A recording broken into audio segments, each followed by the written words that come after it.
Love Explosion launched in 2024, I think, as a Valentine's Day special edition. Love Explosion was conceived as a deliberate fusion of two of Zara's most popular fragrances, Red Temptation and Rose Gourmand, and indeed, those are my personal favorites from the brand. So I can't help but be pleased by this.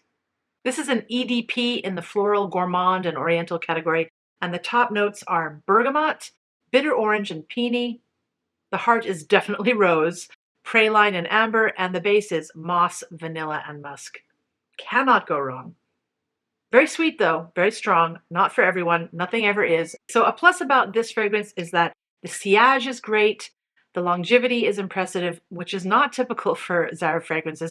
If I spray this on clothing, I can definitely still smell it the next day, but on skin, expect 6 to 8 hours of wear, which is great. Projection is moderate to bold in the first couple of hours, as you might expect. I feel that this is primarily feminine in character, leaning warmer and sweeter than either of its parents, if you want to call them that. It suits autumn and winter best, and it's well suited to evenings, date nights, and occasions where you want a memorable compliment-earning scent.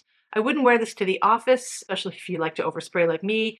It's not really a fresh air fragrance either. I like the bottles for this collection. It's the 30 ml version of the tall, clean Zara aesthetic from the Chapters collection. Now, if you're familiar with Rose Gourmand, I think this one is more feminine, softer, and fluffier with that creamy, dreamy candy rose dry down that thankfully isn't juvenile. The rose is sharp, however.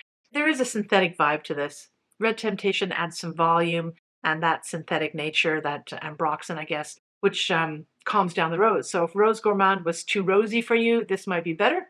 And people compare this to Parfum de Marly's Delina and Delina Exclusive, maybe sitting somewhere between the two, but personally, I don't see it. But I guess you could place it in the same style ballpark, certainly for a lot cheaper. It also draws comparisons to Victor and Rolf Flower Bomb and Club de Nuit White Imperial.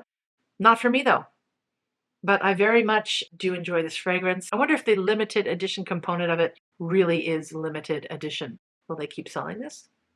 I remember when this came out, I wasn't going to get it because I figured, why would I get it when I have Rose Gourmand and Red Temptation? And if you already have those two, this is kind of you don't need it really, but I bought it because it was on sale. I love the two fragrances. I was out of one, so why not? And as you can see, I've used a lot of it, so I'm a fan.